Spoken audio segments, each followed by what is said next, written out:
Bonjour chers tous, bonjour à vous. En tout cas, naïvi que beaucoup êtes très nombreux à nous suivre parce que justement tous allez dans le cadre de réfléchissons ensemble, mais réfléchissons bien. Tous allez que ça la réflexion na biso ya moko alelo sur deux concepts essentiels. Le premier concept, c'est la préservation. Le deuxième concept, c'est le développement. Et je crois que bandeko nyonso bakolanda biso lelo bako comprendre pourquoi tozongi toye na cadre ya réfléchissons ensemble, mais réfléchissons bien, to meka ko maniola un peu mouké sur ces deux concepts là, parce que apparemment bandeko na biso mingi bazako kende na idée à préservation, to préserver qui, to préserver qui. Alors déjà ce concept là n'a pas commencé avec eux. Même ceux qui botali na histoire ya politique à Congo, la communication à politique à Congo, beaucoup se rendre compte que ça a déjà été dit. Et je me souviens que concept wana qui plus ampleur vers 2012-2013, tant batu o bazaki na régime ya kala babandaki ko insister sur la conservation ou la préservation des acquis, parce que boyokaki ba concept de genre ne détruisons pas ce que nous avons construit ensemble, nous devons préserver les acquis, nous devons préserver les acquis. Ils ont eu à présenter un certain nombre de réalisations que eux considéraient comme réalisation au Ezako Mema. Ezako Sala, c'est que le pays évolue. Mais je voudrais nous dire à ce stade qu'on ne peut pas désirer le développement et être conservateur. Peut-être que pour créer, moi,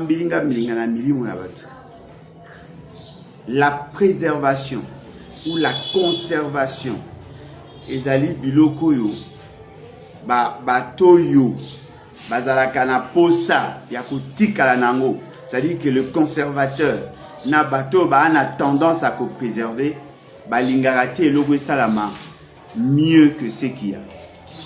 Bazali une habitude ya koluka pour préserver ce qu'il y a. Alors qu'en réalité, le développement voudrait plutôt qu'on arrive même à mettre en cause ce qu'il y a pour désirer l'excellence. Le développement est un processus. Le développement est un processus cumulatif.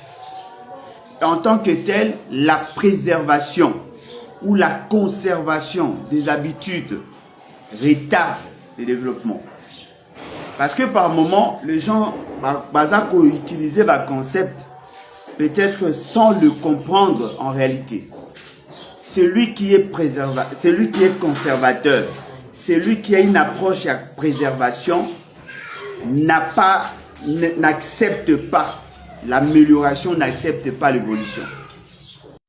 Or, le développement exige à ce qui est évolution. Le développement n'est pas une réalité figée.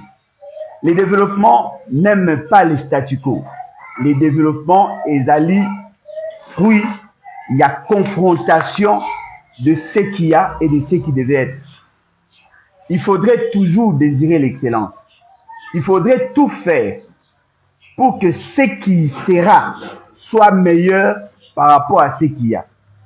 Yango moni, tango bandeko na biso basalaki bandeko na biso ya pouvoir ya kala basalaki parmi baction basalaki bamonaki que le boulevard du 30 juin par rapport à ndenge ezalaki, parce que boyebi que ezalaki na deux bandes et na deux bandes yango ezalaki deux nzela na droite, deux nzela na gauche, et na katikati ezalaki na mwa espace moko balonaka ba fleur, na mipanzi ezalaki na ba espace vide o ezalaka na banzete. Bato bayebi Kinshasa bayebi ndenge boulevard ezalaki. Tango bamoni ke banzela ezalaka mabe, surtout soko komi na côté ya Sosimati il était difficile. Il y a Kotambola parce que les Zalaka Mabé Makasi, au commune à côté à Batete là, et Zalaka Mabé Makasi, et ben n'est que ça là, embouteillage. L'embouteillage à Makasi, c'est-à-dire que vous pouvez même faire 5 heures, 6 heures du temps. Kobanda Boulevard, Tipen. Ça, c'était la situation que eux ont trouvée. Mais tant au baye na Molimoya, il y a Koluka pour faire évoluer les choses. Balongoli bande Zalaki na Kati, élargi Nzela, sali 4 Nzela na droite, 4 Nzela na gauche. C'est-à-dire que bateau ba okende na sens A, baza na 4 bandes, bateau baza ko zonga na sens B, baza na 4 bandes. Aujourd'hui, bien qu'il y a encore des embouteillages, Nzela est commis un peu plus fluide comparativement à ce qu'il y avait avant. Bande konabiso o baza na pouvoir. Na maele na bango, ba moni que oui, il y a 4 bandes, mais ce qui est commis ici, quand il y a Nzela ba route adjacente, et ça que ça là que ils ont un embouteillage à Makasi. Alors pour ne pas empêcher bateau ba okende tout droit. Par rapport il y a entrée à bateau baza okende par exemple vers 24. Pour na bango ils ont réfléchi, il y a que ça la saut de mouton. Ba kanisa ki que na saut de mouton au basali et pour résoudre le problème. Bishona bino toyebi, il y a plus de difficultés parce que justement, na souka saut de mouton, il y a des problèmes. Bon, mais quand on peut imaginer, ce qui batu ya Mobutu balobaki et bongaki botika boulevard ndenge zalaki. Peut-être qu'on allait avoir plus de problèmes parce que la demande devient de plus en plus forte. Ce qui peut batu ya pouvoir ya Kabila balobaki et bongaki botika baso de mouton te. Peut-être que la situation allait être la même autre zalaki nango. Mais vous vous rendez compte que Moutounion soit sali quelque chose, mais personne n'a résolu en réalité le problème qui assaille, le problème qui dérange ces secteurs-là. Donc, vous comprenez par là que la préservation ou la conservation ne peut pas être une bonne chose. Pourquoi? Parce que le monde étant évolutif, on ne peut pas avoir une perception figée. On ne peut pas se contenter de ce qu'il y a. Pour ce qu'on talit le problème que nous avons aujourd'hui, aucun problème n'a été résolu. Ce qu'on talit le problème qui viendront demain, on n'a pas la capacité de les résoudre. Donc, nous ne pouvons pas, dans nos esprits, croire que la préservation est une bonne chose, que la conservation est une bonne stratégie. Non. Il y a des choses où le bakoki qu'on conserver, qui qu'on préserver pour leur pérennisation. Mais dans le politique public, qu'on s'auto-satisfaire, ce que l'on fait démontre qu'il y a une vision minimaliste. Je peux vous donner plusieurs cas. La conception usuelle du monde avant Galilée. Les gens étaient habitués, il y a que le monde, la planète Terre est plate, le monde est plat, et c'est le soleil qui tourne autour de la Terre. Ils savaient ça. Mais il a fallu que Moutoumoko a réfléchi à contre-courant pour que la chose change. Aujourd'hui, on a démontré, au regard de l'évolution de la technologie, au regard de tout ce qui a été dit, que Galilée avait raison, la Terre tourne autour du soleil. Et le monde n'est pas plat. Vous comprenez? C'est-à-dire qu'il faut toujours mettre en cause ce qu'il y a. N'ayez pas une vision figée. Ne pensez pas que ce que vous appelez aujourd'hui évolution, ça ira toujours. Non, les choses doivent changer. Je me souviens, à un quartier Nabiso, on trouvait d'autres villas qui étaient très belles. De belles maisons. On pensait que ces maisons-là répondaient effectivement à la norme. Mais aujourd'hui, au regard de l'évolution de la société, on trouve que ces maisons-là, ces architectures-là, sont devenues surannées. Et loko et salemaki, et zalaki yangote bongaki salema. On n'avait pas une capacité de faire une projection dans le futur pour savoir dans 10 ans, dans 15 ans, dans 20 ans, quels seraient les types n'est-ce pas, il y a architecture Oyekoya pour que la maison reste moderne. Celui qui avait construit une belle villa peut se retrouver aujourd'hui avec une maison qui ne répond pas à l'exigence et à marché. Et ne soyez pas surpris que cette maison qui apparaissait hier, une belle maison, elle a la cassée, elle a la détruite pour ériger une nouvelle maison par rapport aux standards actuels. L'évolution doit être désirée. L'évolution ne doit pas être un obstacle. L'évolution ne doit pas être rejetée. Attention, ne soyez pas trop figés aux réalités que vous vivez. Il faut toujours désirer l'excellence. Il faut toujours désirer mieux. Ce qui fait que vous trouvez en marketing, le commerçant ou le producteur, les entrepreneurs cherchent à tout prix à vous séduire, à vous apporter, à toujours vous apporter quelque chose de plus. N'oubliez pas, à une certaine époque, je me souviens tant on a bandé qui cause téléphone. Téléphone nanga à liboso, ezaki na bossa ni kutuna markamo. Ezaki CMS quelque chose comme ça. J'ai oublié. Ma téléphone moki bandé côté kama il y a Mickey avec une petite antenne. Ces téléphones là, ezaki en vogue. Après, tu as Coco Mamba A10-18. Après, tu as Motorola avec ouvrant. Après, tu as Ericsson, Sony Ericsson avec ouvrant. Il y a Moulay. Après, Ezako Mata, tu as Samsung. Et après, il faut évoluer. C'est-à-dire que même le marketing n'aime pas les statu quo.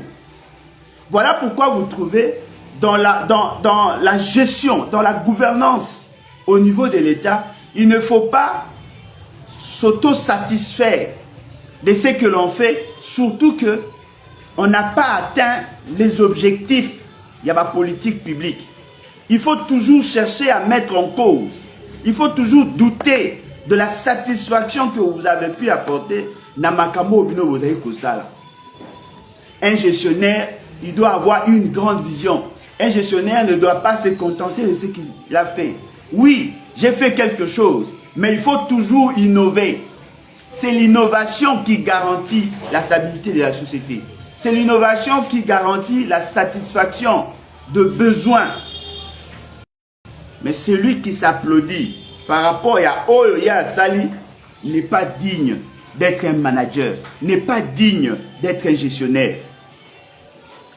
Comment peut-on expliquer, au regard de l'évolution du monde, au regard de l'évolution démographique, comment peut-on expliquer que l'on reconduise le même programme pour tout un mandat? Comment peut-on expliquer que Moutou a sepelana Oya Sali et puis Azako Kanisa que Yango Ndezali les meilleurs? Je ne suis pas surpris, je comprends parce que je m'efforce au moins à comprendre le comportement ou les attitudes de M. Félix Tshisekedi. M. Félix Tshisekedi est apparemment satisfait de ce qu'il a fait. Et fort malheureusement, il veut reconduire son propre programme que lui-même n'arrive même pas à évaluer. Alingi a reconduit Yango et il pense avoir bien réfléchi. Il dit qu'il va davantage continuer avec la gratuité de l'enseignement. La gratuité de l'enseignement en soi n'est pas une finalité. La gratuité de l'enseignement, c'est l'un des objectifs.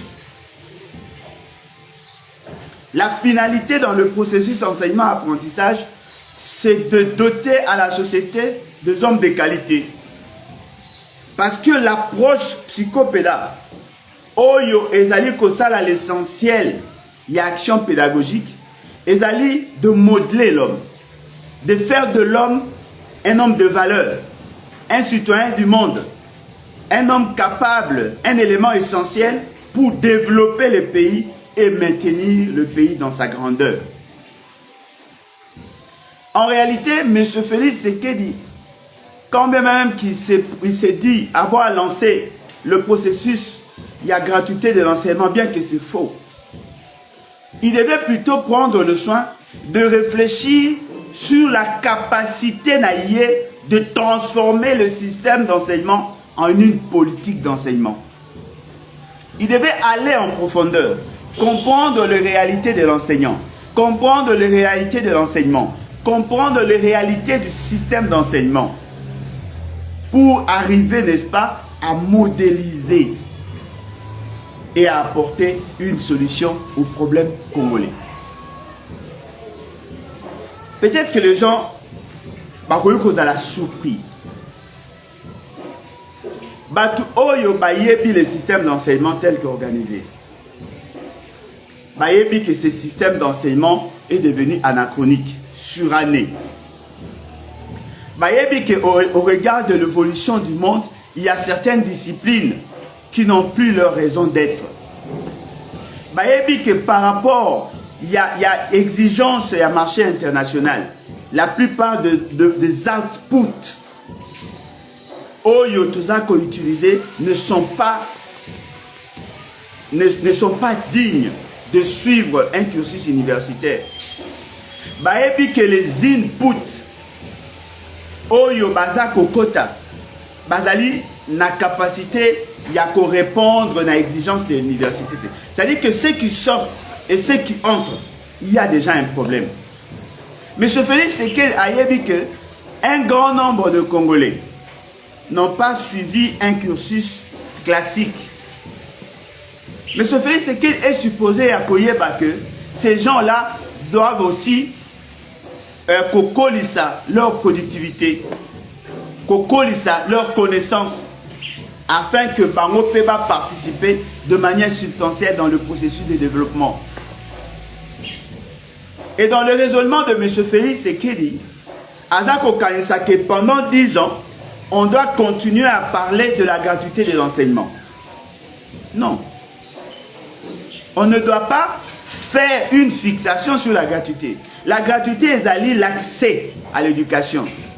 La gratuité n'est pas la finalité à l'éducation. Il y a formation, il y a enseignement. Il fallait maintenant réfléchir sur le comment ramener tous ceux qui n'ont pas suivi un cursus normal pour que ça leur productivité. Il faudrait maintenant voir comment organiser le système d'enseignement par rapport aux enjeux actuels et aux enjeux futurs du monde. Parce qu'il ne suffit pas seulement de donner aux enfants le certificat pour en être fiers. Banawana Oyo Bazako doit certificat. Quelle est la vision que nous avons à moyen terme, à long terme, à très très long terme? Pourquoi Toloti n'a pas la gratuité? Après gratuité, qu'est-ce qu'il y a? Batu Oyo Batangite. Et là, on est sengeli to sala. Parce que on a deux niveaux, deux dimensions dans le processus d'enseignement, apprentissage. Tous allez viser deux types de bateaux. Bateau bakolanda formation formelle. Na bateau bakolanda enseignement formel, c'est-à-dire l'enseignement classique. Na bateau bakolanda formation non formelle. Et chaque moutou, tozoko lingato doté na yé des atouts pour développer sa compétence, pour renforcer sa compétence. Quel type d'homme voulons-nous former? Que cherchons-nous dans le processus d'enseignement-apprentissage? Est-ce pour doter aux gens les certificats? Est-ce pour permettre aux gens d'avoir des diplômes? Ou sinon nous visons l'amélioration de leur perception des choses, de leur développer leurs compétences? Si c'est ça notre objectif, alors M. Félix Tshisekedi n'a encore rien fait. Pourquoi tout le monde doit aller à l'université? Pourquoi ceux qui n'ont pas suivi le cursus ont la possibilité à réfléchir autrement? Voilà pourquoi vous trouvez dans les BAT, nous avons proposé une politique d'enseignement centrée essentiellement sur les résultats. C'est-à-dire qu'il faudrait que le Congolais, Oyo Bazali na Congo na bao Bazali ailleurs, va comprendre que il faudrait que tout former Batuna Biso pour que Bazala à même de compétir au niveau international. Il faudrait que Bazala na aptitude, Bazala na connaissance, Bazala na capacité nécessaire pour que chaque fois ceux qui va ici classe na bango, Bazala na possibilité de travailler par rapport à leur domaine. Et dans le système d'enseignement, il faudrait qu'il y ait une sorte d'adaptation par rapport aux besoins de développement. C'est-à-dire que je ne vois pas, moi, Alain Bolodjoa, en tant que spécialiste sur des questions de développement, en tant qu'un apprenant en psychopéda, en psychopéda, je ne vois pas, moi, ce système d'enseignement et à la adapter la vision que l'on s'est fait sur le développement. Il y a beaucoup de cassures. Il y a beaucoup de cassures, pourquoi? Parce qu'il n'y a pas d'orientation. On n'arrive pas à fixer la finalité du processus d'enseignement-apprentissage. Tu as évité pourquoi pas dans la classe. Apparemment, tu as été dans la classe pour que tu aies moins raisonnement na bango, baye bagotanga, baye bakokoma et dans cette nakoye bakokoma pour que bakoma ba demande d'emploi. Alors qu'en réalité aujourd'hui, l'enseignement est en train de former des créateurs d'emplois. L'enseignement est en train de créer des citoyens du monde. Nous sommes en retard. Nous sommes en retard parce qu'il y a beaucoup d'universitaires qui n'ont pas d'emploi.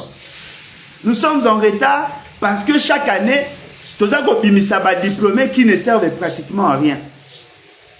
Au lieu que Batou va réfléchir sur comment mettre à niveau le Congolais, comment mettre le Congolais en position d'opérer leur croissance économique individuelle, nous sommes en train de réfléchir sur des dispositions classiques. Nous sommes dans une approche à mimétisme. Nous sommes dans la conservation. Voilà, Mundela Salaka école, et Salaka na niveau maternel, na primaire, na secondaire, et puis université. Et on se dit, oui, tout le monde doit suivre ça. Non. Tout le monde n'est pas appelé à être universitaire. Tout le monde n'est pas appelé à avoir un diplôme d'État. Tout le monde n'est pas appelé à aller à l'université. Que voulons-nous faire de Congolais? Que voulons-nous faire de Congolais? Moi, na oyo moboti na azalaka na mbongo te. Bozo mona bien que aiza na ba notion ya maçonnerie. Au lieu que vous développez, à comme plus habile, à yeba kosa la maboko na ye, à comme parmi les meilleurs maçons, on s'est dit non, il y a ça les cas. Tant na c'est les cas, total anano bano bazamiki. C'est-à-dire que Batou bazana capacité te ya koyeba lobi na biso ezandeni. Il faut to luka, koko ta penza en profondeur. To luka koyeba qu'est-ce qui ne va pas. Comment un pays qui a un fort potentiel agricole, comment qu'on nourrit la population, comment la question de l'électricité est se poser avec acuité, comment nos routes ne sont pas en bon état. Réfléchissons maintenant, on a besoin de combien de cantonniers, on a besoin de combien d'électriciens, on a besoin de combien de maçons, on a besoin de combien de quados. Il faut maintenant tout former bango par rapport à besoin au biso tozana yango. Et par rapport à besoin du monde. Arrêtons de faire du système d'enseignement quelque chose de routinier. L'enseignement est allé routineté. L'enseignement est allé eloko te bozwango lokola coutume. L'enseignement est allé eloko te akoloba ezalaka kaka boy. Non, il faut toujours mettre en cause le système d'enseignement. Voilà pourquoi vous trouvez dans les BAT Tozako Tala, la formation classique. C'est-à-dire que moi, nyonso azana Congo, il faut akota na cycle, akota na classe, atangi maternelle, atangi première, atangi humanité. Oyo alingi, akene na université, asali examen d'état. Oyo alingi, akene koyokola ba travaux pratiques. Accueillir la formation à travaux pratiques. Mais attention, il faudrait que le brevet, au Bakopé, ça ait sanctionnant sa formation. est la valable, est la valide que l'État a à prendre en considération. Parce que nous risquons de faire de notre pays un pays des universitaires. C'est ce qui retarde notre développement. Ndengeni mbwana oyo atangi classe. Bomoni bien qu'aza makasi na mathématique te. Aza makasi na ba cours de base te. Botiki ale ka classe à quelle université? Aza déjà n'a pas problème, il y a pas prérequis. Il arrive à l'université, le fait seulement qu'il a accumulé des lacunes à l'université, il ne voit que le noir. Il ne voit que du noir. Il ne peut pas s'adapter à l'université. Parce qu'on a voulu faire de l'université la voie obligatoire pour chacun. Non, on peut orienter déjà autrement. Comment moi na oyo a sali examen d'état na classe à jui na examen d'état échoué, comment koyo la année mobimba alors que tant mususu a échoué quand on a 2 matières, ton a 4 matières. Moi na oyo déjà za supposé kozala na ba bulletin. Il faut la année mobimba 6e abanda ko banda première leçon ti na suka akene suko ça la 2e pour examen. Mutumsa ko za sali 5 pour examen a échoué. Il est plus intelligent que ceux qui ont passé les examens et qui ont réussi. Mais à la fin, c'est lui qui a fait 12 ans de formation, n'a aucun document. Il fallait maintenant réfléchir. Comment ceux qui ont pu arriver dans la 6e des humanités, mais pas eu possibilité à ça l'examen. Comment qu'on récupérer bango? Comment qu'on ça la bango, orienter bango pour que base à la étude au regard il y a base au basu. Ça, ce sont des choses où il faut réfléchir. Bon, c'est limité quand on a gratuité des enseignements. Parce que pour ça, la fixation sur le comment accéder. Mais pour ça, la fixation sur l'organisation de l'enseignement, sur la qualité, sur les inputs et sur les outputs. Bon, tenir compte dans la motte. Il y a des enfants, oh, peut-être que bazar a moins retard. Peut-être que par rapport à leur constitution mentale, peut-être que par rapport à Ndenge Bazali. Bana mususu bazali ba aveugle. Bana mususu bazali na ba problème à misu. Bien que azali komona maza komona clarté. Bana mususu bazali na problème à matoi. Bana mususu bazali na problème à maboko, ya makolo. Comment organiser leur système d'enseignement? Bana mususu bazali na moins retard. Comment organiser? Parce que si nous comprenons le pourquoi nous organisons le système d'enseignement, si nous avons effectivement l'objectif ou la finalité, pour finalité, de mettre le Congolais en position d'opérer leur croissance économique individuelle, on doit mettre en cause tous les systèmes d'enseignement. Fort malheureusement, ceux qui veulent conserver les acquis, ceux qui veulent préserver les acquis, n'ont pas la capacité de réfléchir au-delà de ce qu'il y a. Non seulement qu'ils n'ont pas atteint ce qui devait être, mais il faut une fixation sur ce qu'il y a. On n'arrive même pas à réfléchir. Pourquoi devons-nous construire nos écoles dans un modèle type Ototongalelo? Pourquoi devons-nous avoir de bâtiments en ligne ou que moi, na soka bimi na salle de classe, mbalamoga bimi libanda lopam? Lelo batumsusu ba koma kotonga ba école na type ya couloir na katikati. Pour que la sortie et l'entrée à Moana est à la maîtriser.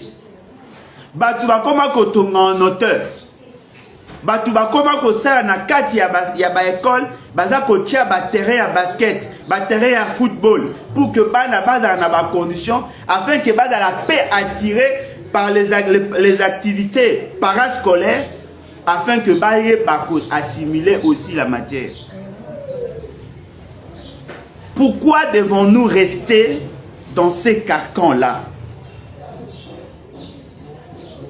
Donc, pour comprendre que le système d'enseignement congolais aujourd'hui ne répond à aucun besoin réel. Nous sommes en train de former pour former. Moi, j'ai eu diplôme d'État. Awa na Congo, akoyo sala musala nini. ayebi kosala nini. Pourquoi moana? Il faut ayekola toutes les matières auto-tangisa moana. C'est-à-dire qu'on va dans la première année, première année primaire, 6e des humanités, toza ko sangisa biloko epele ba matière epele comme un généraliste. Et à la fin examen d'état, il est spécialiste en rien. Alors que nous avons besoin de la main-d'œuvre qualifiée.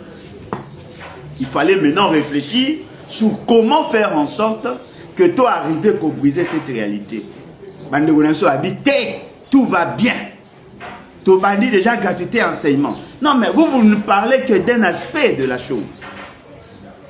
Vous n'apportez rien de nouveau. Non, voilà. Pour que la gratuité et la primaire est comme à peine à humanité. Ah.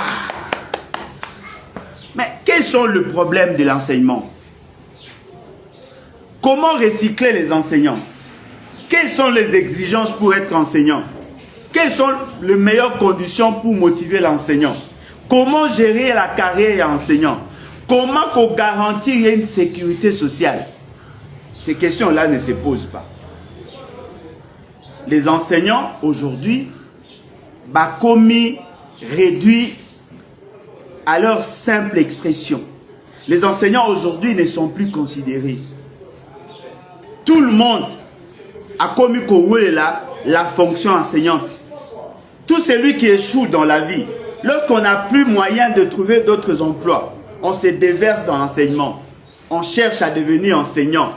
Parce qu'on sait formuler 2-3 phrases en français, on devient enseignant. Quelle est la qualité de l'enseignement? Quel est le profil d'un enseignant au Congo? Quelles sont les exigences techniques? Quelles sont les exigences de la société pour devenir un enseignant? Personne n'en parle. Nakomi nabamboka misusu na poto. Nakuti ba place au bateau et basala ke pa na biso. Ces fonctions-là n'existent plus. Nakoki kopesa exemple. Soki okei na station na Kinshasa, chaque pompe a un agent, a un personnel. C'est-à-dire que bateau bate kaka, bate kaka ba carburant dans Congo. Okokuta toujours, en tout cas partout, okokuta toujours mutumoko à servir. Au pesi mbongo, azui a chelo carburant na pompe, après sili. Et loko ba konzina bino baza oyeba te. Musala wana eza ko disparaître. Musala wana ezolongwa ekozala lisusu te. Na bamboka misusu ba pompier wana ba pompiste o babengaka wana Kinshasa na bamboka misusu ezalaka lisusu te. C'est-à-dire que soki mutu ana posa kosomba carburant ake apesi mbongo ba programmer à partir esika ezali. Aye koluka pompe oya lingi. Azui pompe wana, ache carburant, ata soki alingi abakisa, il faut azonga lisukuna. Cette fonction-là n'existe plus. C'est-à-dire que vous comprenez par là que l'intelligence nabiso, les aptitudes nabiso, nos capacités, notre compétence de manière générale, elles allaient figer. Nous sommes en train de réfléchir comme le commun de mortels. C'est-à-dire qu'on réfléchit sur le présent. On n'a pas la capacité d'anticiper sur ce qui peut advenir demain. Bandeko baza kolanda biso na France. Bandeko baza kolanda biso na Belgique.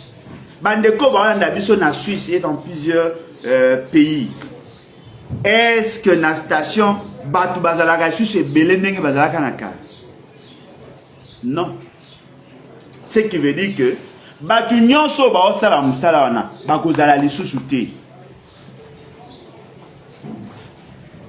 Vous remarquez, dans plusieurs pays, bateau baneko ça na ba agence. Ba agence telle que ba agence ya guichet à ba banque. De plus en plus ba disparaître. Ba osala lisusu te. Le lot comme un système à ba cash point. oyo ezali que oza na posa ya mbongo oloko okende na banque oye kaka na carte na yo okoki kobimisa mbongo. Nga kutu nafandi na Suède pendant plus de 40 jours pratiquement, je dirais même 45 jours. Batu baoboya mbongo na maboko. Okoki kozala na mbongo billet mbongo ya na maboko okomi esika boye non, il faut qu'à la carte. C'est-à-dire que vous trouvez déjà que dans le guichet à ma banque, Bazako Ulukaba réduit le nombre à bateau. Le lieu est commis cash point. Tu as besoin d'argent, tu amènes au côté ici carte ou bimisi. Moutuna simakuna zate. Au côté des places, monsieur sur le sombe loko. Au saïlika à carte. Tu n'as même pas besoin ya moutaza. Au côté ici à carte, au passé commande nayo et loko est bimi. Ce qui veut dire quoi? Le monde est en train de changer. Wana posa ya la commande ya eloko. Au kotika na téléphone na yo. Olobi voilà, na posa au somba voiture.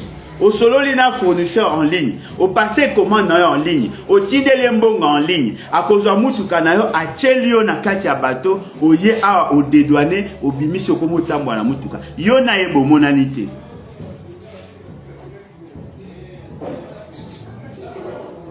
Les enseignants à autant à distance. Botan en vidéoconférence o azakuna yo zaliawa boyebani kaka na ba kombo bomona na kaka na ba vidéo mais beaucoup tana te a autant que on a suka pose diplôme. Le monde est en train d'évoluer. Tout longwa na ba sentier battu. Nous avons un problème. Les gens n'ont pas la culture de faire de projections et à venir. Les gens sont bornés. Ils sont dans la routine. Ils sont dans les habitudes. Adaptons-nous aux réalités du monde. Le monde des alliés évolutifs. Arrêtons de former nos enfants seulement pour former. Moi, j'ai assisté examen d'État. Moi, j'ai assisté examen d'État à mon ordinateur. À part na CNI. Moi, j'ai besoin informatique. J'ai besoin unité centrale. O eza clavier, o eza moniteur, a mona yango te, a ota yango na papier et puis en noir et blanc. Ayebi clavier te, ayebi elo te. Alors qu'aujourd'hui, batu bao créer misala à partir kaya téléphone. Batu bao koma riche à partir kaya téléphone. A koyo kozaka en Android na ye, a créé concept na ye et il s'est fait de l'argent.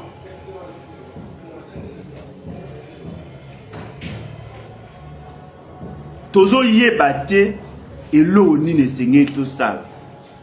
Je me souviens à une certaine époque, Moutoupo à Kota Studio, il faut que ne koluka bato ba robete la ba instrument, ba koya ebele ba betele ba instrument et koti après ya ko tia voix pour que ça. Les autres tozo mona mutu à partir ndaku na ordinateur na ye. Ye moko a concevoir son, à côté si voix na ye, à sali nini na ye, a sali clip ye moko a tient na réseaux sociaux eza kolandama. Le monde est en train d'évoluer, mais la science au Congo n'évolue pas. Et dans un niveau primaire, et dans un niveau humanité, et dans un niveau universitaire, la science n'a pas évolué chez nous. Apparemment, nous n'arrivons pas, il y a ça l'adaptation au Wana. Ce qui veut dire quoi en clair? Ce qui veut dire que nous devons mettre en cause ce qu'il y a. Et ça dit erreur de penser que la gratuité de l'enseignement est une finalité. Et ça dit erreur à ce que Batubao Kalisapo Nabango, il suffit seulement de construire des bâtiments. Ne soyez pas surpris que demain, la forme et l'école est changée. Aujourd'hui, tout ça comme on a un tableau électronique. L'enseignant enseigne, il y a une projection qui se fait dans l'écran et lui il écrit à partir de la tablette. Azako koma, les élèves azako mona, ba élèves bazana ba écouteur, bazako yoka na musika. Chaque élève a une tablette, a un ordinateur. moi naza kosala ba recherche ayebi déjà ndenge ya kosala la recherche moi naza déjà adapté kaka na niveau ndenge azali il peut déjà travailler avant kutasi sa classe et pas na biso on n'a pas ça toza kozela manuel scolaire manuel oh moi na kotangisa tozo zelango euta France donc de la France. La France apprend à nos enfants, bah Jeanne d'Arc. La France apprend à nos enfants, bah Napoléon Bonaparte. Alors que nous avons notre propre histoire. Et ça reste méconnu. Il y a de ces enfants, bah Ebisimo Kimbangute. Bah Toumoussou Bazawana, bah Ebipe l'histoire, papa Kassavou Gouté. Bah Ebipe à Lumumba Té. Mais na classe, bah on l'a Kisabango Jeanne d'Arc. Na classe Jules César. Na classe c'est-à-dire qu'il y a cette inadéquation entre la vision que l'on s'est fait, entre notre identité et ce que nous apprenons à nos enfants. Aujourd'hui, l'enseignement devient anachronique. L'enseignant n'est plus adapté par rapport à la réalité à la société à l'élo. La mise à niveau des réalités. Mais les gens disent, préservons les acquis. Bon Dieu, qu'est-ce que vous entendez par acquis? Olebo Lukata ko améliorer Makambo. Non, Bozo Lingaboti Kabiso na statico. On risque de prendre 10 ans dans l'inadéquation. Alors qu'en réalité, il fallait tous en abattre une grande vision. Voilà, Alain Bolodjoa. Ozako prétend être président de la République. Et là, on a un sala dans le domaine, par exemple, de l'enseignement. Voilà, on va créer plusieurs centres de formation. Chaque centre de formation a une thématique, a une spécificité par rapport à l'objectif. Tous ceux qui n'ont pas suivi un cursus normal, ou tous ceux qui veulent basculer dans le sala manuel, on le forme. À la fin, ils ont des brevets qui sont acceptés par les employeurs. On va former de bons cordonniers. On va former de bons maçons, de bons électriciens. On va former tous ces gens-là. Oh, bazali utile. L'université sera réservée que na bateau bazali ba soudoué. Bateau bazali na maillé les pour basa la recherche fondamentale. Il faut qu'un mouton soit excellent que dans l'université. L'université n'est pas faite pour tout le monde. Bateau balingi basa la recherche appliquée. Baké na ba institut supérieur. On va sélectionner le meilleur d'entre nous pour les envoyer là-bas. Les restes, aller apprendre le métier. Mutunsu la voye ko yeko la kaka nenge bakumba mutu ba malabo. Ya yebika ko kumba. C'est un métier. Dans d'autres pays, Mokumbi Mutuka a un foyer stable, Koleka, un député, bon pas député, pour y habiter un député, Koleka, un directeur général, un directeur d'une grande entreprise à Congo. Yekuna Azali pour vivre mieux. C'est un chauffeur. Kolaki Sabana mécanique, Kolaki Sabana, aye kola l'essentiel. O alinga approfondi à quelle université? Il faut tout ça l'effort, topper sa valeur, na ba mathématiques, na ba physique, ba cours oh ils ont fungo la moi na matière pour qu'il y ait comme un esprit, il y a innovation, il y a invention. Nous devons développer le génie congolais. Moi na nyonso, mutu nyonso, oh il y a une capacité à inventer quelque chose, doit être accompagné. Il faut développer les aptitudes, les atouts qu'ont les Congolais. On n'a pas besoin d'avoir une république des universitaires ou des diplômés.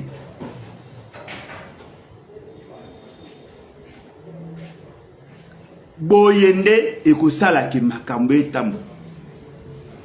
Tozali lelo na défi ya kosilisa nzala. Lelo ndenge tozali awa, il y a près de 30 millions de Congolais. Bazali ko souffrir na malnutrition. Attention, malnutrition aiguë. C'est-à-dire que l'essentiel de Congolais, baza ko atteindre 2300 calories T. O ezali exigé pour la stabilité du corps. Quels sont les éléments que nous devons mettre à leur disposition? Et Sengeli Nabiso, Tolona Madesu, Nkunde. Et Sengeli Nabiso, Tolona Ndembi, Matungulu. Et Sengeli Nabiso, Tobokola Soso, Mbisi. Comment nous devons organiser tous ces secteurs-là? On a besoin de combien de personnes, de personnel? Aujourd'hui, dans 10 ans, dans 30 ans, dans 100 ans. Pour que Toyeba, que la bana o bagoya base sur le politique public. Yoso Mona Wapi, un président de la République, raisonnement na Sugika quand a fait un mandat. C'est-à-dire qu'il y a réfléchi par rapport à année, par rapport à moi. C'est-à-dire que Azana Mayele Naeza Mukusebo. C'est-à-dire que Azana capacité à Kolongwa. Kolongwa na c'est que le commun de mortels va réfléchir. Pour qu'à ça la projection dans 50 ans. Aïeba que voilà, au regard il y a évolution, il y a courbe. Et au regard il y a évolution, il y a progression démographique. Dans 30 ans, la demande est Kozalaboy. Il faut que sa quantité à maï. Kota la ndengeni tosa ba ville ya sika. Kota la ndengeni ya bosala banzela ya sika. Ko exploiter na se ya mabele. Kota la ndengeni ya ko bakisa ba train ba transport de masse. Kota la ndengeni ya ko. C'est-à-dire que batu ba réfléchir le présent. Oh non, toujours comme en période électorale, il faut tout ça, réalisation nini. Oh, Bobi Misa Bambongo. Bayibaki déjà mbongo azando. Bobi Misa kake ça ma pose soki salamité, bagoya rotola biso na période de campagne. Ba o sala wende po balingi ke na élection ba voter bon. Bobi Bisanga mboke go bo mandeni. Parce que le taux de croissance démographique est estimé pratiquement à 3%. Les lots congolais, à 120 millions, plus de 120 millions de Congolais dans le monde. Le taux de croissance démographique au pays est estimé pratiquement à 3%. Ce sont des estimations. C'est-à-dire que a plus de 100 millions à Kinshasa, na Congo. Chaque année, il y a près de 3 millions de personnes qui s'ajoutent. Chaque année, ce que l'on taux de mortalité infantile,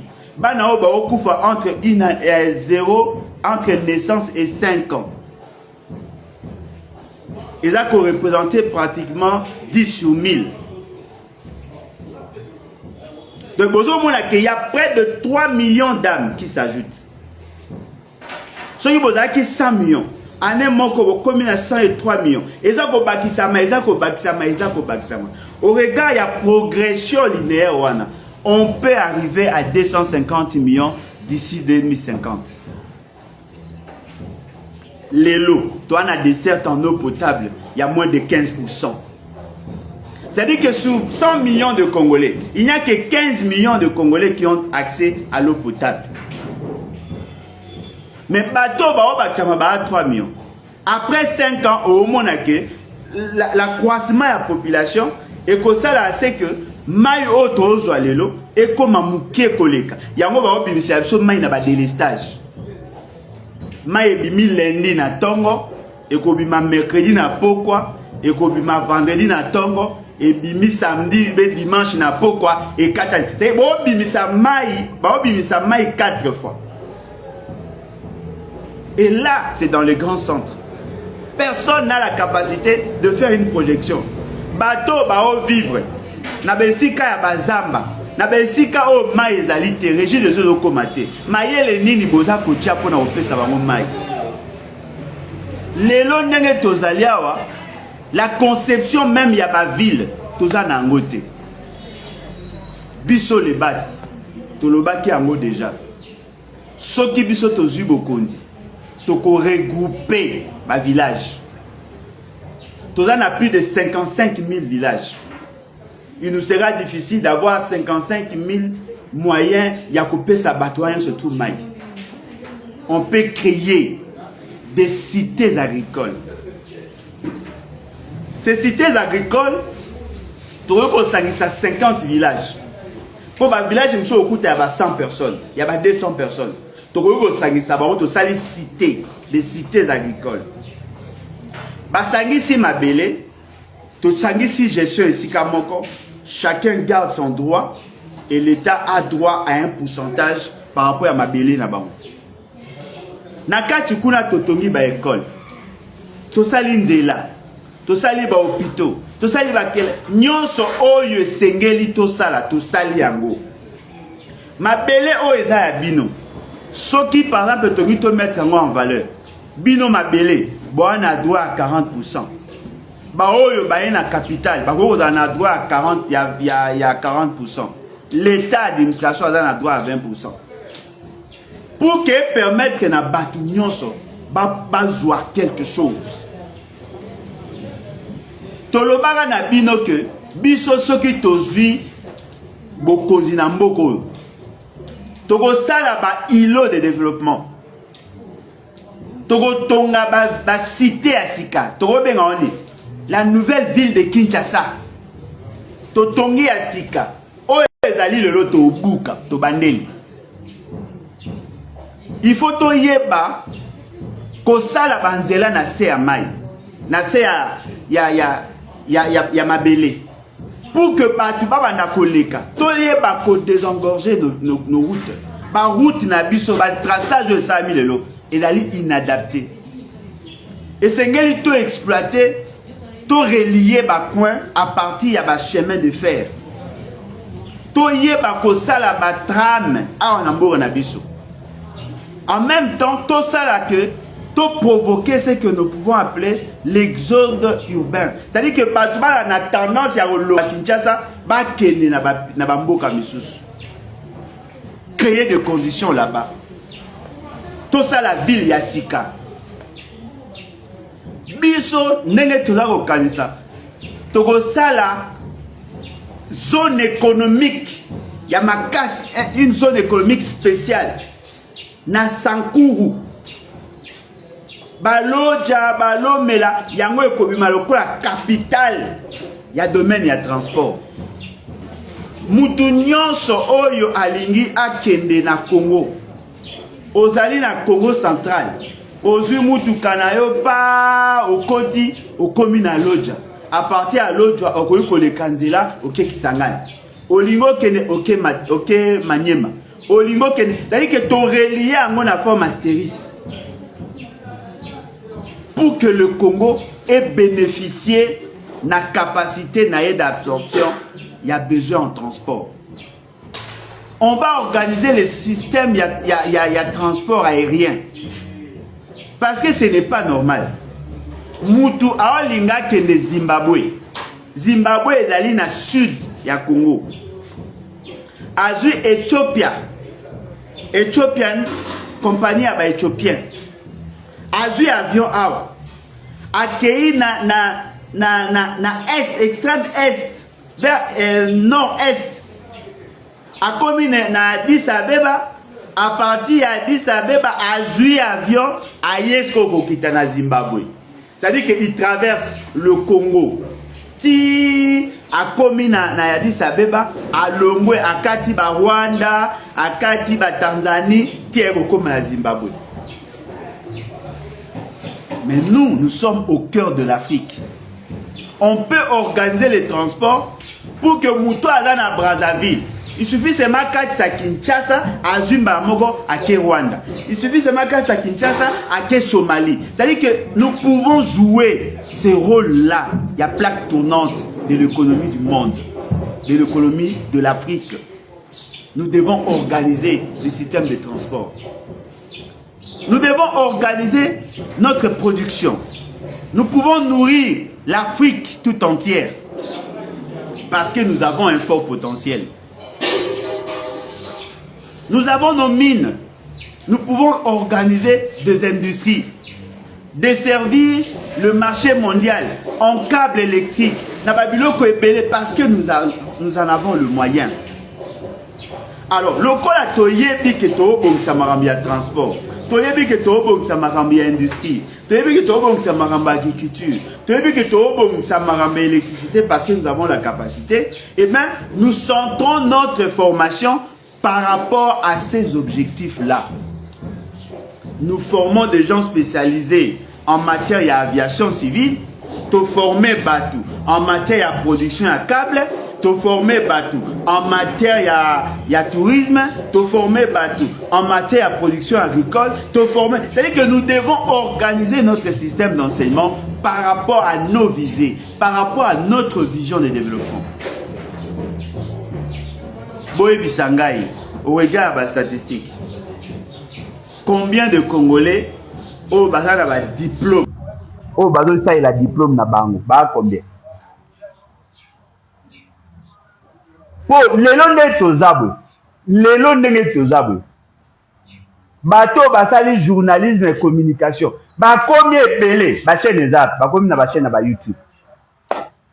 OK, bato basali droit, ba juriste basé belé, ba marché ezate. OK, ba économiste basé belé, ezate. Bato basali science politique, basé belé, ba osala elo. Mais misala oye me marankita. Misala oye me ekriaka richesse. Tuza kunati. Nani awoninga mwana osala agronomie. Eh, teka ba awa no la colonne bandembi, ba oseka un agronome. Un médecin vétérinaire ba ocholaye. Un zootechnicien ba oseka e.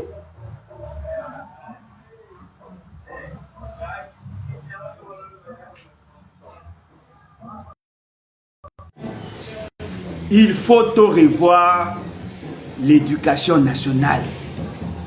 Il faut adapter notre enseignement par rapport à notre vision de développement. Il faut tout ça en sorte que tout mettre d'abord en cause les systèmes qu'il y a. Ce qui est bon, on prend. Le reste, on doit jeter. Il faut organiser le pays à telle enseigne que le système d'enseignement est s'adapter à système économique. Mais Togo ça n'a rappelé Kamomoro. Toyo Kanagi que magambo ya éducation à la base. Et là qui compétence à la province. Bolingi muto oyo afandi pembe na diamant. Aye ko la pêche. Muto aza pembe na diamant aye ko la pêche. Muto aza pembe ne balé aye ko la maramba diamant. Et simba. Il faut que chacune de provinces a organisé l'enseignement par rapport à la spécificité naïe. Il faut que le système d'enseignement est adapté dans le milieu oyo bazar. Voilà, oza mutaye ya Benkwese na village nangai. Et là on est na Benkwese. O eza na Zamba. Banzete ezali, bakase ezali. OK. Bino boye ko la ndenge basala ba kisi. Boye ko la ndenge ba travailler bois. Boye ko les spécialités na bino. Les restes ce sont de filières, options o eza ko accompagner. Mais base na bino yango wana. Boye ko la ndenge ba boko la banyama. Boye ko la ndenge ba protéger Zamba, boye ko la ndenge ba exploiter kanzete, boye ko la ndenge ba sala bilanga. Ba spécialité na bino yango wana. Oh mama Hélène yo nani oh nonga naza mutelinga naza mutamai. Boye ko la ndenge ba boko la mbisi, boye ko la ndenge ba pêcha mbisi, boye ko la ndenge ba sala ba sardine, bino spécialité na bino yango wana. Ba biloko ko boko la banyama, ba biloko ko boko ba Zamba, bino ezali matière na bino. En ce moment-là, toutes les provinces auront une spécificité par rapport aux matières. Muto azako yekola, azako vivre makambo azako yekola, azako yeba ndengeni à mettre en valeur ce qu'il y a dans son village. Ce sont là le grand débat. Débat est à quoi il s'agit de gratuité de l'enseignement, sans substance, sans contenu. Debe ezati ya koyebisa biso nga soki na komi mokonzi na kotonga ba école boyoka na osango teke buto ana ndako monene malali nzaka boyoka na osango teke bana ba bâtiment mais enseignement malungi ezati masolo ni boobeta pona nini boyoko mema Congo na vision ya monene te pona nini boyoko mema Congo na vision ya ko mema transformation ya libela te. Pour la Congo, Congo na vision en grandeur te. Bo souka na babilo ga mike. Bo tonga ba salle, il y a 4 mètres sur 5. salle, il y a 4 mètres sur 5. Mukoni, vous avez idée, na kata salle, bochata moi, et l'euro moro qui est saban. Ate sika moro, bochata photo, exacte. Moi, la soka kotika na salle, à l'équika ban na couloir, il y a 1 mètre, à Kenaba, sous classe et sili.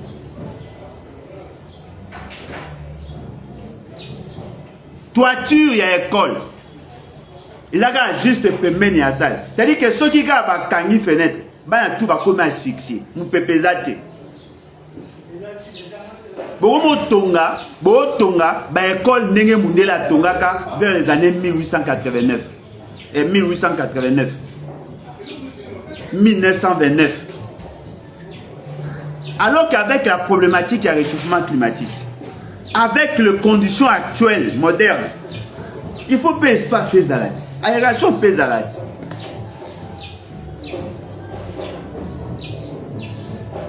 Bozo sala ba tableau n'est pas avec les réalités actuelles. Na ba bozo sala ba système ba créer.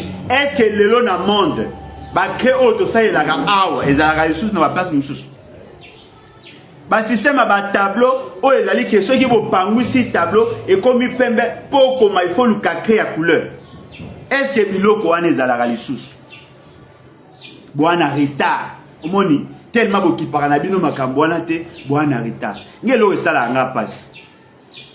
Mutu mso afani na poto akoli na poto. Mais maye la poto azana ngote. Ofanda na poto. Makambo yo mona na poto. Oui pour sala ngwa. Pour zape na mbonga leta. Maye lo wana ezate. Ndenge système de transport est organisé. Ndenge bana batangaka, ndenge basalaka bango suivi, ndenge ba développera maele ya bana. Makabo bo viva kuna awa boko sala ngwete. Bozonga na ba papier. Non voilà, mundela salaka boye, photo salaka boye. Non, il faut to longwa na niveau wana. Niveau oyo to komi, elali niveau ya kotala avenir. Dans 30 ans, dans 50 ans, ndenge nini tolingi mboka na biso ezala. Bolongo ya biso ba vision court-termiste. Bolongo ya biso ba vision o ezali lié na budget. Boko misa biso na ba vision ya musika. Compagnie moko bo il faut to créer et ça la batterie. To sala ngo na 2010 et na 2030. Mais les lots déjà, tu vas dire qu'on former partout par rapport à l'euro linga tout ça. Le jour où l'entreprise est créée, tous humains d'œuvre, au lieu de tous aura étrangers. Mouton sala, enseignant à bandi ko tangi sabana. Aouti ko komasiko à bandi ko tangi sabana. Mbala mo bo préparer d'ici 30 ans à Olongwa Moussala, quelles sont les garanties que tu vas apporter en termes de sécurité sociale, en termes d'accompagnement et de carrière naïe. Tu préparer chaque fois que tu enseignant tu as la formation pour la mise à niveau, pour recycler à s'adapter par rapport à l'évolution en sciences. Tu dois gérer carrière naïe. Et là la tête que au départ bandaki musala ti a koufi aka na même grade. Tu dois former pour qu'à s'améliorer. Et puis abima dignement tout le bah oui à Salaki et Loko, voici ce qu'il a pu faire parce qu'il a été accompagné. Le lot na Congo soka enseignant atiki ko sa ko tangisa akomi mobola ko legana mutasalati pona nini to yeba ko s'adapter te Néonanga, moi je n'ai jamais été conservateur, je suis un révolutionnaire. Non, nous devons préserver, vous préservez quoi? Et là au moins vous salité vous salez l'autre vous salez et l'autre. Aucune grande réforme dans le domaine de l'enseignement. Vous savez l'autre, comment tu recruteras un enseignant? Comment tu formeras un enseignant? Comment tu sala à ce que va travailler dans de bonnes conditions? Et quelle est la finalité action à Bango? Qu'est-ce que nous apportons? Qu'est-ce que nous apportons? C'est vrai qu'il y a des enfants intelligents qui savent s'adapter, s'adapter par rapport à ce qu'ils apprennent, s'adapter et qu'on sort. Si nous prenons en termes de pourcentage, quelle est la qualité que vous avez pu apporter pendant ces 5 ans? Et l'OT, Tijou, et l'OT. enseignement moko ya qualité ezate, enseignement moko ya chanana. Et là au moko te ya malonga o batu basali. Et là que ça surprenant. Et je le dis ici avec autorité. Moi ma commission d'examen d'État. Asali nani, comment on appelle, dissertation. Moi na koufi. Publication examen d'été salami. Abîmé avec 64 sur 65%. Dites-moi, 4 jours il y a examen là à salité à cause de 64% des.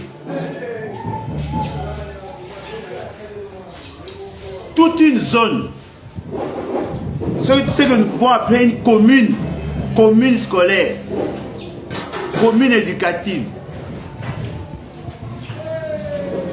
va publier par nos résultats que va jouer 100%. Après, va publier le sous pour la deuxième fois, va tout va ajouter. Vous voulez me dire quoi? Zone Mobimba va ajouter. Après, il faut publier pour la deuxième fois. Vous voulez me dire quoi? Vous pouvez imaginer. Bateau qui recruté pour corriger l'examen. Baolo banabino qui va qui 20% en correction. Et qui 80%. Comment sommes-nous arrivés à publier les résultats? Oh, c'est à Mona Awa na Congo depuis ma banda. Au mona mutu va publier yé 2 fois. Va publier à liboso bazuite. Va publier à mi balé bango nyonso bazui. Muto va publier ki à liboso bazwaki. Ya mi balé bango nyonso bazuite. Déjà boyoka sangona mboko. Va publier école moro 2 fois. Va publier école on est sali 100%, mais école en est na province mususu. C'est-à-dire que vous avez la province de Kinshasa, école na bino na Kaou, na Kalamu, bozwa kité. Deuxième fois bobimi, mais babimi si bino msu na Malembankulu. Comment muto a ça qui examen à Kinshasa? École neza na Kinshasa, centre neza na Kinshasa, résultat bimi na Malembankulu, bazui 100%. C'est-à-dire qu'on a fait de l'éducation une mafia. Bacheli bino batu ya mabe, bato ba yebi enseignement te, bato ba na posa ya qualité te, bango ba okomisa enseignement un domaine politique pour na kota la nombre ya ba réussite, kota la rapidité dans la publication des résultats. On n'a pas donné la chance à nos enfants.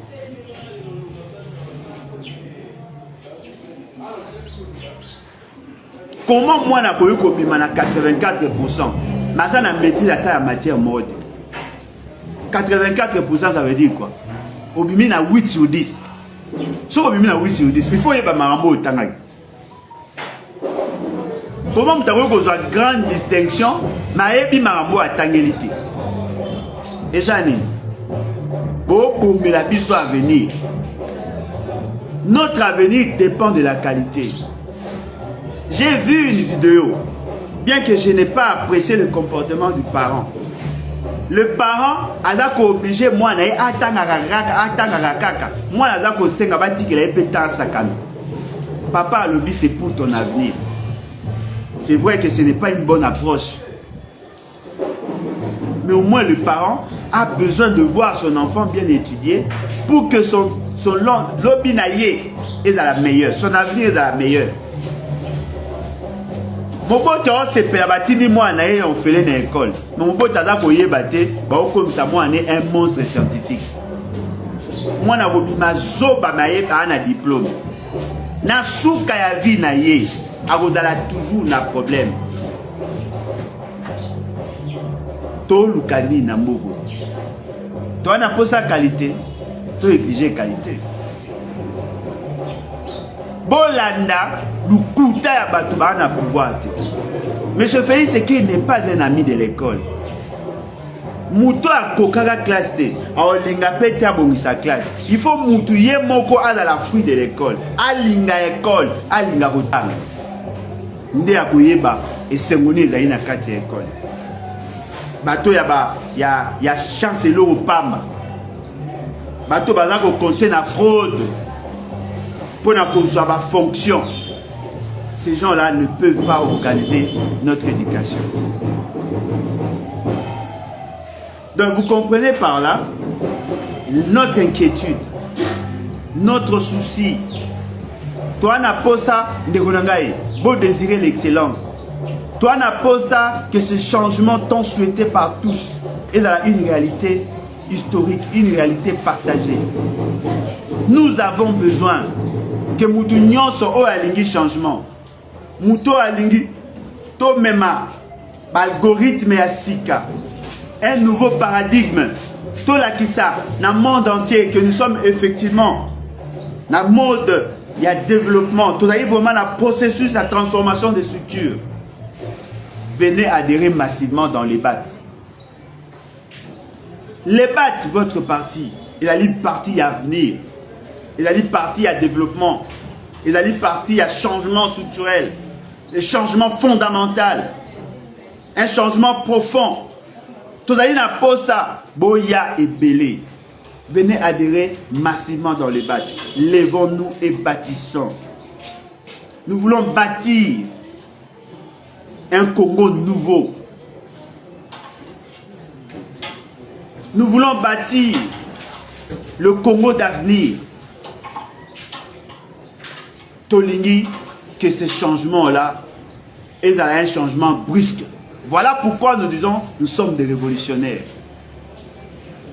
Tous ceux qui portent à cœur la question à Congo, Nyon soit lingi, que le système d'enseignement est un système adapté à nos réalités, à nos projections d'avenir. Venez massivement, pour adhérer. Tous les enseignants, tous les bouddhistes, boya beaucoup maman ya libat.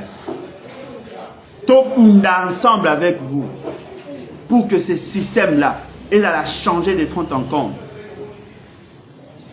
Nos enfants, bas à la fière ya botanga wana Congo.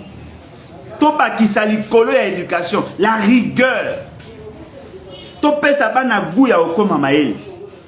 To sunga pe bana oyo maele za ya kokokate, to orienter bango na ba action, na ba information oyo za adapté par rapport à leur niveau de connaissance, par rapport à leur capacité. Voilà, toza ko benga bino.